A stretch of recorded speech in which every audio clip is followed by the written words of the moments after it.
கடவுள் அருள் டிவி நேயர்களுக்கு astro KS ஐயங்காரின் பணிவான நமஸ்காரம். 2026 மார்ச் 6ஆம் தேதி முதல் 24/4/2028 வரை சனி பகவான் பூரட்டாதி 3ஆம் பாதத்திலிருந்து பூரட்டாதி 4ஆம் பாதத்துக்கு, அதாவது கும்ப ராசியிலிருந்து மீன ராசிக்கு போகிறார். இது வாக்கிய பஞ்சாங்க முறைப்படி கொடுக்கப்பட்டது. திருநள்ளாறு சனீஸ்வரன் கோவிலிலும் இந்த முறையை பின்பற்றுகிறார்கள். சரி, சனி பகவானை பற்றி ஒரு சில விஷயங்களை பார்ப்போம். சனி பகவான் மகர கும்ப ராசிக்கு ஆட்சி பெறுபவர். ஆண் சனி என்று சொல்லக்கூடியது கும்பத்திலும், பெண் சனி என்று சொல்லக்கூடியது மகரத்திலும் சொல்லக்கூடியது.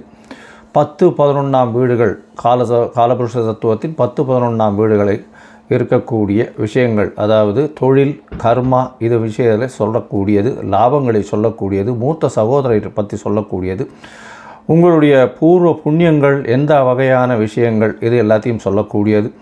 உங்களுடைய அதாவது பாவம் புண்ணியம், இந்த விஷயத்தில் எல்லாவற்றிலும் கஷ்டங்களும் நல்ல விஷயங்களையும் சொல்லக்கூடியது சனி பகவானை பொறுத்தவரையிலும் உண்டான கடமைகள்.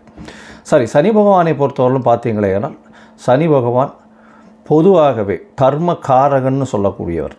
கர்மகாரகன் அப்படின்னு சொல்லக்கூடியவர், ஆயுள் காரகன்னு சொல்லக்கூடியவர். கர்மா என்று வடமொழியில் சொல்லும்பொழுது அது தொழிலை சொல்லக்கூடியது. செய்யக்கூடிய கர்மா என்றால் ஜீவனம் செய்யக்கூடிய தொழிலை வச்சு சொல்லக்கூடியது. அதனால் கர்ம காரகன் என்று சொல்லக்கூடியது. அதனால் உங்களுடைய தொழிலில் ஒரு பாதிப்பை ஏற்படுத்தக்கூடிய வாய்ப்புகளும், தொழிலில் மேன்மை அடையக்கூடிய வாய்ப்புகளும், மாற்றத்தை ஏற்படுத்தக்கூடிய வாய்ப்புகளும் உண்டு. ஆயுள் காரகன்னு சனியை சொல்கிறோம். சனி பகவான் ஆயுள் காரகன். 8ஆம் இடத்தினுடைய, அதாவது அஷ்டமத்தினுடைய அதிபதியே அவர் தான். ஆயுளை நிர்ணயிக்கக்கூடியவர் சனி பகவான். அவருக்கு காரகத்துவம் பெற்றிருக்கிறார். அதனால் உடல்நிலையில் பாதிப்பு, அதாவது ஹாஸ்பிட்டலைசேஷன், ஹாஸ்பிட்டல்லேருந்து வெளியில் வர முடியுமோ வர முடியாதோ, அது எல்லாத்தையும் சனி பகவானே டிசைட் பண்ணுவார்.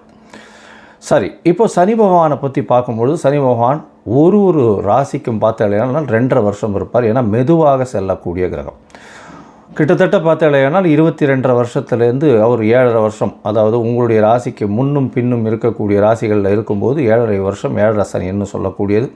4ஆம் இடத்தில் இருக்கும்போது அர்த்த அஷ்டம சனி அப்படின்னு சொல்லக்கூடியது. 8ஆம் இடத்தில் இருக்கும்போது 8ஆம் இடத்துக்கு உண்டான அஷ்டம சனி என்று சொல்லக்கூடியது. இந்த 5 கட்டங்கள்லையும் பார்த்தோம்னா, அதாவது உங்களுடைய ராசிக்கு முன் பின் கட்டங்களும், 4ஆம் இடத்துக்கு சனி பகவான் வர்றவாளுக்கும் 8ஆம் இடத்துக்கு சனி பகவான் இருக்கக்கூடிய 5 ராசிகளுக்கும் நிச்சயமான பிரச்சனைகள் வரக்கூடிய வாய்ப்புகள் உண்டு. சரி, இந்த பிரச்சனைகள் என்னென்னவாக இருக்கும் அப்படின்னா, தொழில் சம்பந்தப்பட்டும் ஆயுள் சம்பந்தப்பட்டும் இருக்கக்கூடியது. வண்டி வாகனங்கள் ஆக்சிடென்ட் ஆகுது, இழப்புகளை சந்திக்கக்கூடிய நேரம், பெரிய தலகுனிவை சந்திக்கக்கூடிய நேரம். அதை தவிர செய்த வினைகளுக்கு பலன்களை அனுபவிக்கக்கூடிய நேரம். நல்வினையாக இருந்தால் நல்லதையும், தீய வினைகளாக இருந்தால் அதற்குண்டான விஷயத்தையும் அனுபவிக்கக்கூடிய காலமாக இந்த காலம் அமையும்.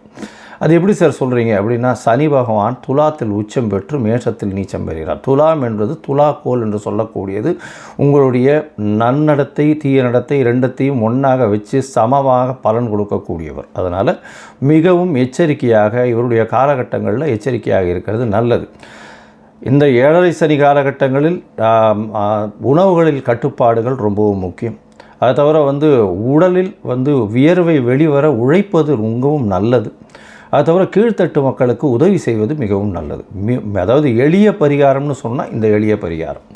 இதை தவிர பார்த்தோம்னா, பொதுவாகவே திருநள்ளாறு சனீஸ்வரன் கோவில் வாரம் சனிக்கிழமை கோவிலுக்கு போய் அந்த நவகிரகத்தை சுற்றிட்டு வர்றது.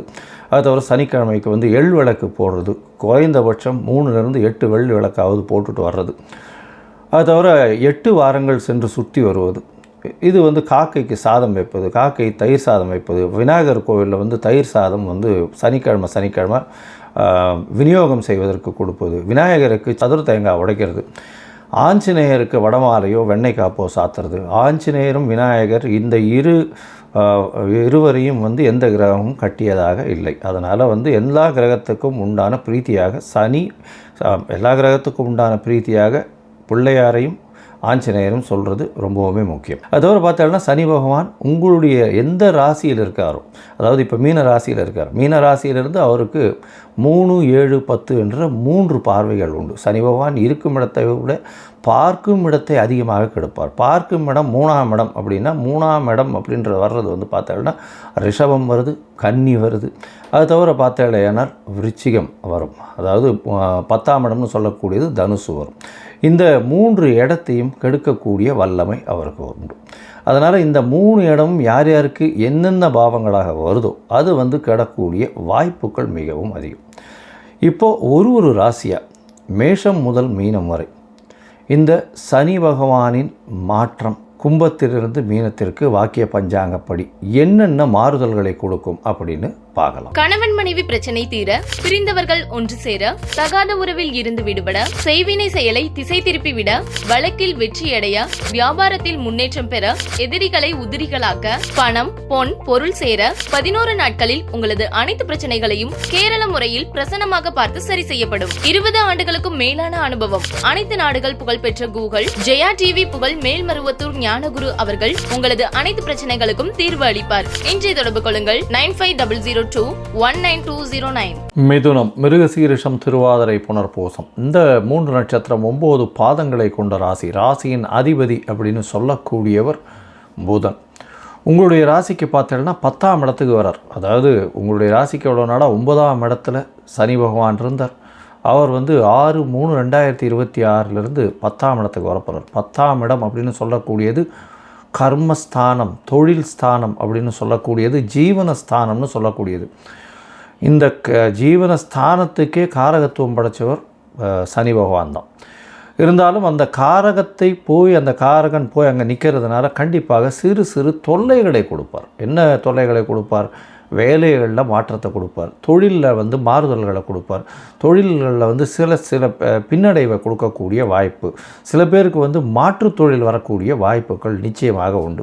அதாவது இவ்வளோ நாளாக தொழிலில் பின்னடைவு இருந்திருக்கும், சற்று மாற்றங்கள் ஏற்படுத்தி அதன் மூலியமாக நிச்சயமாக ஏற்றம் இருக்கும். அதிகமாக இன்வெஸ்ட்மெண்ட் போட வேண்டிய கட்டாயம் அமையக்கூடிய வாய்ப்புகள் இந்த காலகட்டத்தில் அமையும்.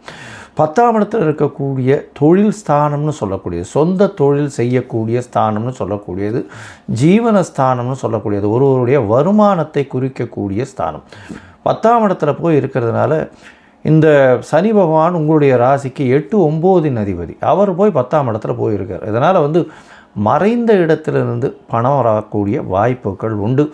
இவ்வளோ நாளாக கலெக்ட் ஆகாத பணங்கள், அதாவது வெளியில் அவுட்ஸ்டாண்டிங்காக நின்று பணத்தை போட்டு இவ்வளோ நாளாக வராத பணங்கள் எல்லாம் வரக்கூடிய காலகட்டமாக இது அமையும். புதிதாக தொழில்கள் மாறுதல்கள் ஏற்படக்கூடிய வாய்ப்புகள் நிச்சயமாக உண்டு. சரி, உங்களுடைய ராசிக்கு 10ஆம் இடத்துல இருக்கக்கூடிய சனி பகவான் உங்களுடைய ராசியின் 12ஆம் இடத்தை பார்க்குறார். 12ஆம் இடத்தை பார்க்குறதுனால என்ன அப்படின்னா, இதன் மூலியமாக தூக்கம் கெடக்கூடிய வாய்ப்பு, உங்களுக்கு தூக்கத்தில் பிரச்சனைகள் வரக்கூடிய வாய்ப்புகள் உண்டு. அது தவிர பார்த்தீங்களேனால் விரயங்கள் கொஞ்சம் அதிகமாக இருக்கும். அது தவிர தேவையற்ற செலவுகள் வரக்கூடிய வாய்ப்புகள் நிச்சயமாக இருக்கும். வெளியூர் வெளிமாநிலம் சென்று வரக்கூடிய வாய்ப்புகள் நிச்சயமாக இருக்கும். இந்த எக்ஸ்போர்ட் இம்போர்ட் பிஸ்னஸ் பண்ணுறவங்களுக்கு, அது தவிர இந்த டைமண்ட் எக்ஸ்போர்ட்ஸ் பண்ணுறவங்களுக்கு, டைமண்ட் பிஸ்னஸ் பண்ணுறவங்களுக்கு சற்று பின்னடைவு இருக்கும். இருந்தாலும் அவங்க மேனேஜ் பண்ணக்கூடிய அளவுக்கு நல்ல ஒரு ஏற்றம் இருக்கும். உங்களுடைய ராசிக்கு பார்த்தோன்னா 4ஆம் இடத்தை வேறு சனி பார்க்குறார். 4ஆம் இடத்தை பார்க்குறதுனால அலைச்சல் கொஞ்சம் அதிகமாகும். புதுசாக வீடு மனை வாங்கக்கூடிய பாக்கியத்தை ஏற்படுத்துவார். இருந்தாலும் டாக்குமெண்டேஷன் கரெக்டாக இருக்கா அப்படின்றத பார்த்துக்கோங்க, லீகாலிட்டி கரெக்டாக இருக்கான்றதை பார்த்துக்கோங்க. அதில் எங்கேயாவது பிரச்சனை வந்துடும். அதாவது வாய்க்கா தகராறு அந்த மாதிரியான விஷயங்கள், சின்ன ஒரு 10 அடி அகலம் போயிடுது அப்படின்னு சொல்லிட்டு 100 அடி நீளத்துக்கு 10 அடி அகலம் போச்சுன்னா கிட்டத்தட்ட 400 சதுரடி 500 சதுரடி போயிடும். அதாவது 1000 சதுரடி மொத்தமாக போயிடும். அது மாதிரி ஆகிடும். அதனால் இது கரெக்டாக இருக்கிற மெஷர்மெண்ட்ஸ் எல்லாமே கரெக்டாக இருக்கா, வாங்கும்போது லீகல் பாயிண்ட்ஸ் எல்லாமே கரெக்டாக போயிருக்கா, என்கம்பரன்ஸ் எல்லாம் கரெக்டாக இருக்கா, புதிய வீடு வாங்கக்கூடிய பாக்கியத்தை கொடுக்கும்பொழுது யார்கிட்டேருந்து வாங்குறீங்க, புதுசாக கடன் வாங்க வேண்டிய கட்டாயம் வரும்பொழுது அது எங்கே கரெக்டான இதில், அதாவது இன்ட்ரெஸ்ட் ரேட்ஸில் தான் வாங்குறீங்களா, ப்ராப்பராக தான் வாங்குறீங்களா, பேங்க்கில் கொடுத்து வாங்குறீங்களா, இது எல்லாத்தையும் பார்த்து செய்கிறது ரொம்பவும் நல்லது. உங்களுடைய ராசிக்கு பார்த்தேனால் சப்தமத்தை வேறு சனி பார்க்குறார். அதனால் கூட்டு தொழிலில் சற்று பின்னடைவு ஏற்படும். அதை தவிர பார்த்தேனால் எதிர்பாலினத்தவர் மூலியமாக சற்று பின்னடைவு இருக்கக்கூடிய வாய்ப்புகள் உண்டு. கூட்டு தொழிலில் உங்களுடைய கூட்டாளியின் மூலியமாக சில பிரச்சனைகள் வரும். இன்வெஸ்ட்மெண்ட் அதிகமாக போடணுவாங்க, கொஞ்சம் பொறுமையாக இருந்து பார்த்து பண்ணுறது ரொம்பவுமே நல்லது. அதை தவிர எதிர்பாலினத்தவர் மூலியமாக சற்று பிரச்சனைகள் வரும்.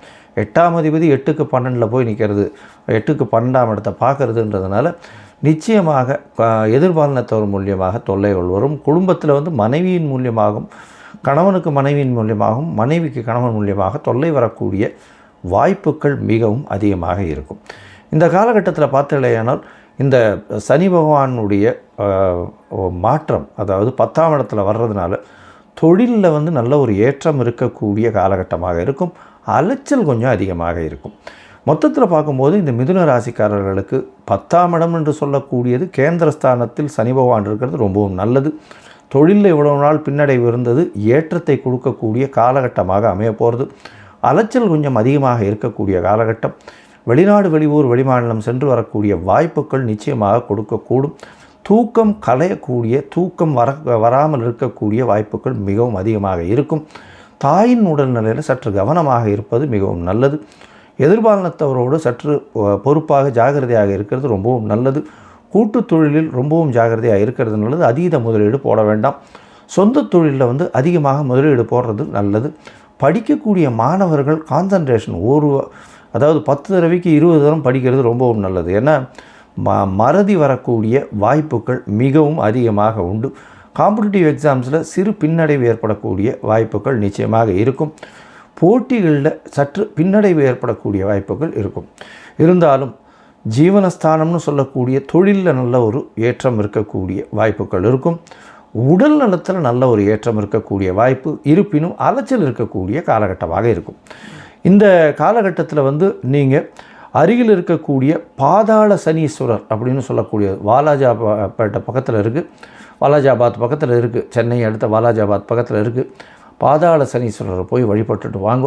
உங்களுக்கு வரக்கூடிய எந்த ஒரு பிரச்சனையாக இருந்தாலும், தொழிலில் வரக்கூடிய சிரமங்கள் எதுவாக இருந்தாலும், வாரா கடன்கள் எதுவாக இருந்தாலும் நிச்சயமாக மாறி உங்களுக்கு வர வேண்டியது கண்டிப்பாக வந்தே தீரும். சனீஸ்வரனுக்கு பார்த்தீங்களேனால் அந்த கால பைரவர் அப்படின்னு சொல்லக்கூடிய தேய்பிறை அஷ்டமியில் வந்து அவருக்கு போய் இது வந்து தேங்காய் உடைச்சி விளக்கேற்றிட்டு வர்றது.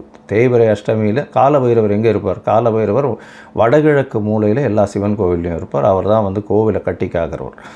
சரி, இந்த கால பைரவரை ஏன் நம்ம போய் சேவிக்கணும் அப்படின்னா, சனீஸ்வரனுடைய குருநாதர் என்று அழைக்கப்படுவார். அதனால் கால பைரவர் பூஜை செய்யும் பொழுது அவருக்கு நிச்சயமாக அவர் சொல்வதை தட்டுவது இல்லை என்ற கட்டாயத்தில் இருக்கார். அது தவிர இந்த தனிக்கு உண்டான ஆடை வஸ்திரம் அப்படின்னு சொல்லக்கூடியது கருப்பு நிற எள்ளு, கருப்பு நாய்க்கு உணவு கொடுப்பது, கருப்பு வஸ்திரங்கள் கொடுப்பது. அதாவது சபரிமலை போயிட்டு வர்றது, ஒரு 2 தரம் 3 தரம் வருஷத்துக்கு சபரிமலை போயிட்டு வர்றது. சபரிமலை போகிறதுல என்ன விசேஷம்னா, அடர்ந்த காட்டுக்குள்ளே போகக்கூடியதும், உங்களுக்கு காலை மாலை மினிமம் 2 வேளையும் குளிக்க வேண்டிய கட்டாயம். பச்சை தண்ணீர் தான் குளிக்கணும். எந்த ஒரு தீட்டு தோஷம்லாம் படக்கூடாது. அந்த மாதிரியான மெயின்டைன் பண்ணுறதுனால சனி பகவானுக்கு உரித்தான பரிகாரம் அப்படின்னு சொல்லக்கூடியது. சரி, இப்போ வந்து சனி பகவானுக்கு என்னால் நான் எங்கேயும் கோவிலுக்கும் போக முடியல. சரி, அதுக்கு முன்னாடி என்னால் எதுவும் செய்யவும் முடியாது. சனி பகவானுக்கு வேறு என்ன செய்யலாம் அப்படின்னு பார்த்தோன்னா, ஏழை எளிய கால் முடமாக இருக்கக்கூடியவர்களுக்கு உங்களால் முடிஞ்ச இரும்பு சம்பந்த இந்த சக்கர வாகனம், தவிர வந்து உங்களால் முடிஞ்ச அந்த கையில் வாக்கிங் ஸ்டிக்கு, அந்த மாதிரியான விஷயங்கள் வாங்கி கொடுக்குறது. சனி பகவானுக்கு அப்படின்னு சொல்லும்பொழுது மூத்த குடிமக்கள், அதாவது சீனியர் சிட்டிசன்ஸ் ஹோம், அதாவது கைவிடப்பட்ட சீனியர் சிட்டிசன்ஸ் ஹோமுக்கு வந்து உங்களால் முடிஞ்சது தானமாக கொடுக்கறது. அதாவது சாப்பாட்டு விஷயங்கள் தானமாக கொடுக்கறது. முகத்தில் அடிபட்டு முகம் வந்து க்ஷீணம் அடைஞ்சு அந்த மாதிரி இருக்கக்கூடிய பீப்புளுக்கு வந்து உங்களால் முடிஞ்சது தானம் பண்ணக்கூடியது. அது தவிர பார்த்தீங்கன்னா, கால் முடமாக இருப்பவர்களுக்கு உங்களால் முடிஞ்ச தானங்கள் கொடுப்பது. தானம் என்ன கொடுக்கறது அப்படின்னா, இரும்பு சம்பந்தப்பட்ட லெதர், அதாவது தோல் சம்பந்தப்பட்ட விஷயங்கள் கொடுக்கறது. தோல் பை, தோல் க்ளவுஸு, அது தவிர வந்து லெதர் ஜாக்கெட், இந்த மாதிரியான விஷயங்கள் வாங்கி கொடுக்கறது மிகவும் நன்மையை, ஏற்றத்தை நிச்சயமாக கொடுக்கும். சரி, இது எதுவுமே நம்மளால் பண்ண முடியல அப்படின்னா வேறு என்ன பண்ணுறது அப்படின்னா, சனி பகவானுக்கு உண்டான ஒரு எளிய காயத்ரி மந்திரம். ஓம் காகத்வஜாய வித்மஹே கட்காஸ்தாய தீமஹி தன்னோ மந்த பிரச்சோதயாத்து அப்படின்னு சனி பகவானுக்கு உண்டான சனீஸ்வர காயத்ரி மந்திரம் இருக்குது. அந்த சனீஸ்வர காயத்ரி மந்திரம் ஒரு நாளைக்கு 8 முறை ஜபிக்கிறது மிகவும் விசேஷம். அதுவும் முடியாதவர்கள் சனிக்கிழமைகளில் கார்த்தால சனி ஹோரையில் ஒரு 8 முறை வந்து அதை உபாசனம் செய்யறதன் மூலியமாக சனி பகவான் மூலியமாக வரக்கூடிய வந்த பிரச்சனைகள் தீரக்கூடிய வாய்ப்பு உண்டு. அருகில் இருக்கக்கூடிய இந்த வெயில் காலத்தில் வந்து கருப்பு கொடை தானமாக வாங்கி கொடுக்கறது, இதெல்லாம் ரொம்ப எளிய பரிகாரம். செருப்பு வாங்கி தானமாக கொடுக்கறது, இதெல்லாம் ரொம்ப எளிய பரிகாரம். கடவுள் அருள் டிவியை பார்த்தமைக்க நன்றிகள். மேலும் இது போன்ற தகவல்களை தெரிந்து கொள்ள கடவுள் அருள் டிவியை சப்ஸ்கிரைப் செய்யுங்கள். மறக்காமல் பெல் ஐக்கானை கிளிக் செய்யுங்கள். கணவன் மனைவி பிரச்சனை தீர, பிரிந்தவர்கள் ஒன்று சேர, தகாத உறவில் இருந்து விடுபட, செய்வினை செயலை திசை திருப்பி விட, வழக்கில் வெற்றியடைய, வியாபாரத்தில் முன்னேற்றம் பெற, எதிரிகளை உதிரிகளாக்க, பணம் பொன் பொருள் சேர 11 நாட்களில் உங்களது அனைத்து பிரச்சனைகளையும் கேரள முறையில் பிரசன்னமாக பார்த்து சரி செய்யப்படும். 20 ஆண்டுகளுக்கும் மேலான அனுபவம். அனைத்து நாடுகள் புகழ்பெற்ற கூகுள் ஜெயா டிவி புகழ் மேல்மருவத்தூர் ஞானகுரு அவர்கள் உங்களது அனைத்து பிரச்சனைகளுக்கும் தீர்வு அளிப்பார். இன்றைய தொடர்பு கொள்ளுங்கள் 9500219209.